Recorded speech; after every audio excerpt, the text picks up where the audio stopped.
Several of you asked for longer content, so here it is. I am getting ready here to go to a YouTube event. Yes, you heard me correct, a YouTube event hosted by CB3.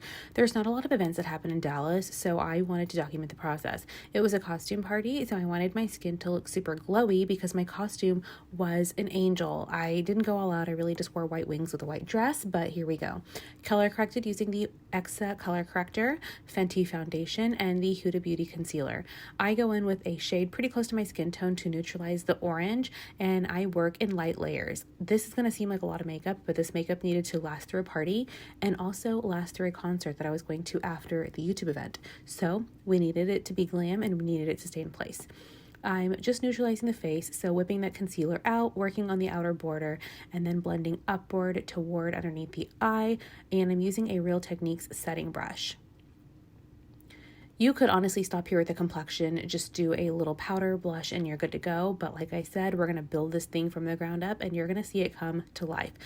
I layer my concealers with a little bit of liquid highlighter underneath, or in between, I should say. This is the L'Oreal Lumi Glotion in the color medium, and I tap that on. Notice I use the same brush for my concealer and the L'Oreal Lumi Glotion because this just really fuses those together, making it look really like lit from within.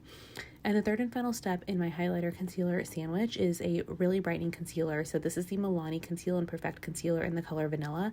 It is significantly lighter than my skin tone. Yes, I know that. But when you go in with a concealer that's this much lighter and you place it strategically and you blend it out, it can lift the face and be super subtle.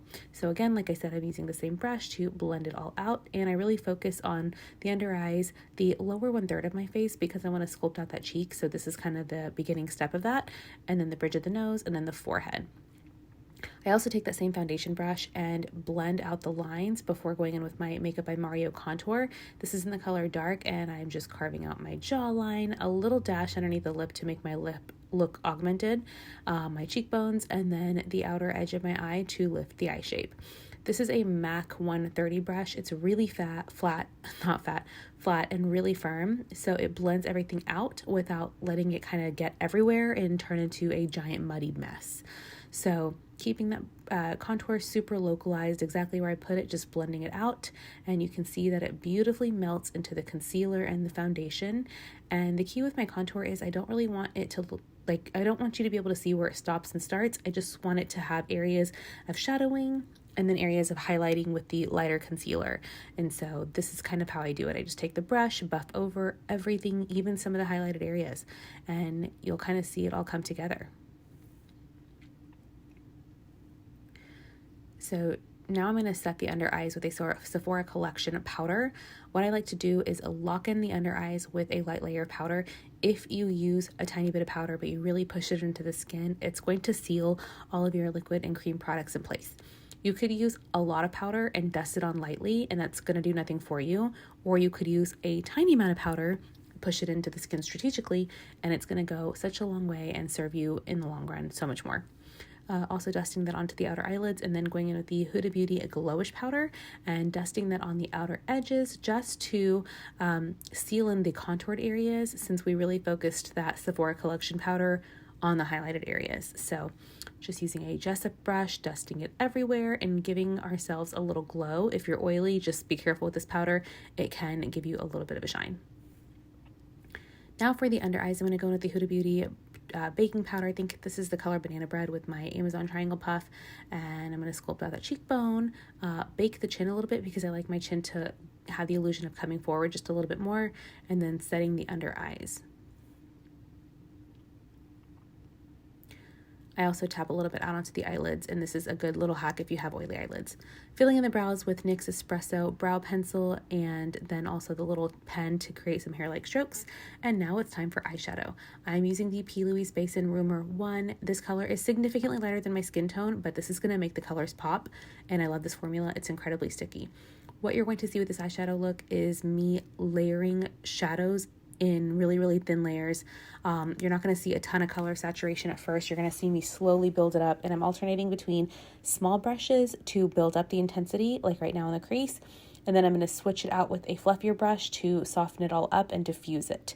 Alternating between smaller, tighter brushes and then larger, fluffier brushes is going to give you a really, really nice blended look. And for my lower lash line, I didn't really go all out. I really just dusted a little bit of shadow on the bottom, but you'll see that in just a moment. For the lid, we wanted to go in with the liquid shadow from NYX. This is in the color Wow Cacao, and it has a doe foot, so I use that doe foot to really shape out that product onto the lid. Unlike other liquid shadows, this does not flake and crest off and separate. This stayed in place, and you technically don't have to set this with a powder. You'll see that I did in just a moment because, like I said, I was going to a party and then to a concert, but this on its own is so beautiful. You can see that I'm just applying it in tiny little sections to make sure that it doesn't start to pill up. Then grab some darker shadow, build out the outer corners, and start to merge that liquid metallic shadow on the lid into the crease. Like I said, I tapped some eyeshadow onto the bottom, didn't really go all out, and then I ended up setting my lid with some gold shadow just for some extra insurance. For eyeliner, I grabbed the Bodacious Black Gel Pencil from One Size by Patrick Starr, lightly line the eyes, and this is me starting to build up the wing. So what I like to do is smudge out pencil eyeliner so we have a soft kind of like a groundwork or blueprint if you want to say that, and then I go in with the liquid after that. Adding some Green Clean Mascara from Maybelline, and then the NYX Jumbo Lashes. This is in the style Ego Flare. Let me tell you, this is a drugstore lash. It's $11, so that's definitely not cheap, but they're gorgeous. I went in with the Rare Beauty blush. I believe this is the color Joyful, and I know this looks super intimidating. For this next blush step, I want you to stick with me because it's in 3 parts and it comes together so beautifully. So first I build up the intensity. This being pushed into the foundation and the powder is my kind of like my insurance layer. This just makes sure that throughout the night it's not going to fade. I then sandwich this blush with a powder blush because it's going to lock this in and kind of melt it into my skin, and I kind of wanted more of an ombre look. I didn't just want like the red streak.